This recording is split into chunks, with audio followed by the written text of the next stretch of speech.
He's scheduled to testify on Thursday, and there is a question as to whether or not you will invoke executive privilege or if you will allow him to testify. The President's power to exert executive privilege is very well established.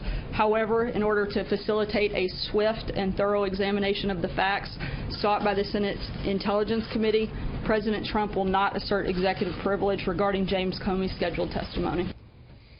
Well, the White House saying it's going to happen. Jim Comey will testify in front of the Senate Intelligence Committee on Thursday. Two of the members on that committee weighed in on this whole investigation over the weekend.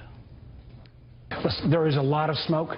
We have no smoking gun at this point, but there is a lot of smoke. I think the president is better served by getting all this information out sooner rather than later. Let's find out what happened and bring this to a conclusion. So we'll start there with our panel. Let's bring them in. Molly Hemingway, senior editor at The Federalist. Tom Rogan, staff writer for The Washington Examiner. Bloomberg News White House reporter Jennifer Jacobs, and syndicated columnist Charles Krauthammer. Molly, it's happening. You know, it's like, finally, it's, you know. Yeah, it's finally happening, although I think people are anxious to have Comey actually answer questions. He's got a good track record of answering questions obliquely in a way that's favorable to him, declining to answer questions that might actually shed light on exactly what's going on at the FBI. So I think that it'll be important for both the Republicans and the Democrats to ask really good questions. The Senate Intelligence Committee had just asked him a series of questions about his practice of writing memos, who had access to them, who he's transmitted information about those memos to, and he declined to answer that. That's kind of par for the course. Hoping on Thursday we actually get some good answers with Comey. Jennifer, sometimes, if you heard Brit Hume earlier, these big moments in Washington never really live up to everything everybody thought they were going to be. And here you have this questioning, and you wonder how much Jim Comey can answer about an ongoing investigation, how much he will talk about what he said to President Trump or didn't say.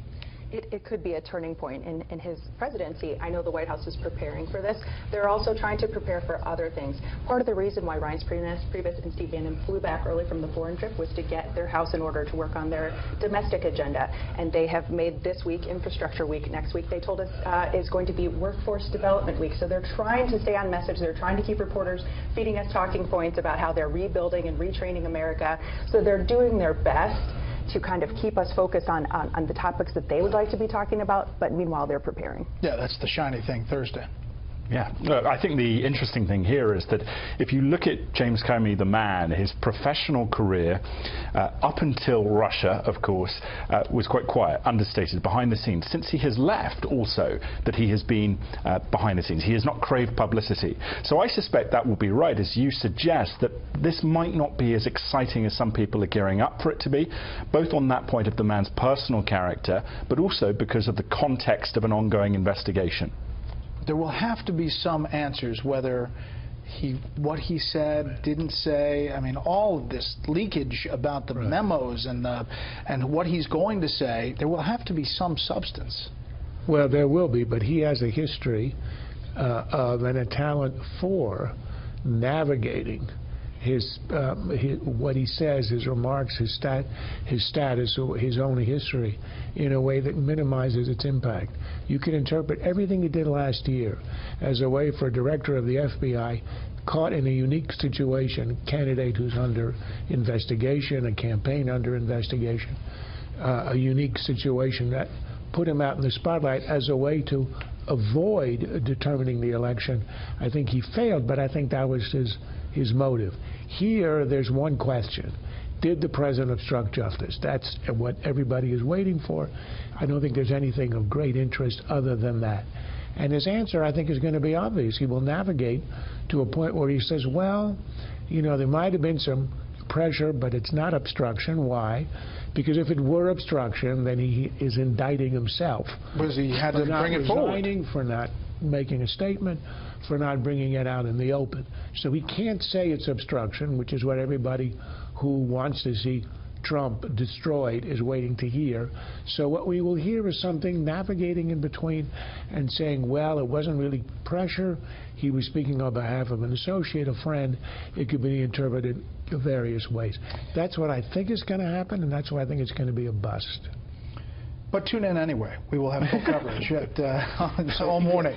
It's such a great promo. Thank you, Charles. I want to go through these tweets really quickly, in chronological order on the travel ban. This is in the wake of the London attack. We need to be smart. This is Saturday, 6:17 p.m. Vigilant and tough. We need the courts to give us back our rights. We need the travel ban as an extra level of safety. Then in the morning, 5:25. People, the lawyers, and the courts can call it whatever they want, but I'm calling it what we need and what it is, a travel ban, exclamation point.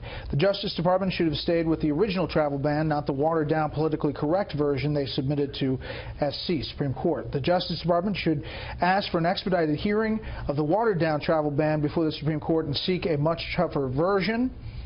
In any event, we are extreme vetting people coming into the U.S. in order to help keep our country safe. The courts are slow and political. In reaction to this, George Conway, who's the husband of Kellyanne Conway, said, quote, "These tweets may make some people feel better, but they certainly won't help OSG get 5 votes in SCOTUS, which is what actually matters. Sad." That is the Solicitor General's office making the case to the Supreme Court. Jennifer. Right. The same morning you had Kellyanne Conway on NBC talking about how the press obsesses over everything that the president says on Twitter. You've got her husband saying, listen, this gives ammunition to the other side, to critics, to make it, more difficult for the, Solicitor General to make their case. But listen, I think the interesting conclusion from today was you can add Donald Trump to the list of people who are frustrated with the actions of Donald Trump and his administration. You've got Trump saying that he didn't like this watered-down travel ban that he watered down himself. You've got him talking about how frustrated he is that he doesn't have, it's taking forever to get ambassadors. You had him considering using executive privilege to try to keep his former FBI director from testifying. That's a little bit difficult when you fired someone because executive privilege is easier to use to keep someone, a government official, from releasing information. And then you've got Trump expressing frustration with what members of his own administration are saying on behalf. So he went to Twitter today to speak for himself. Molly. Well, I do agree that the most problematic tweet was actually the one where he says the Justice Department shouldn't have issued this watered-down travel ban. Well, he's the person who signed that. If he had a problem with it, he didn't have to sign that. And there are many areas where the bureaucracy and the administrative state are kind of unaccountable to any source of authority. This is not one of them. This is something where he could have had control over the situation. At the same time, I think there's a little bit too much reaction going on here. I mean, he's been calling it a travel ban for a really long time. People act like it just happened again now. He did it after Sean Spicer said it wasn't a travel ban in January. He did it a few days after that. And also, there is a larger issue here, which is a bigger discussion about whether countries have the right to have conversations about immigration and who's allowed in a country and not, and if they're not allowed to have that. In the context of what's happening in London, this is something that is actually to Donald Trump's advantage, that he is willing to talk about immigration. He's willing to talk about how immigration affects national security and economic policy, and other people aren't. So it's not entirely as out there as people are making it out. Yeah, and even some of these Muslim or Arab countries, Tom, when I was traveling overseas, they were sympathetic to that whole who can come in and who can't.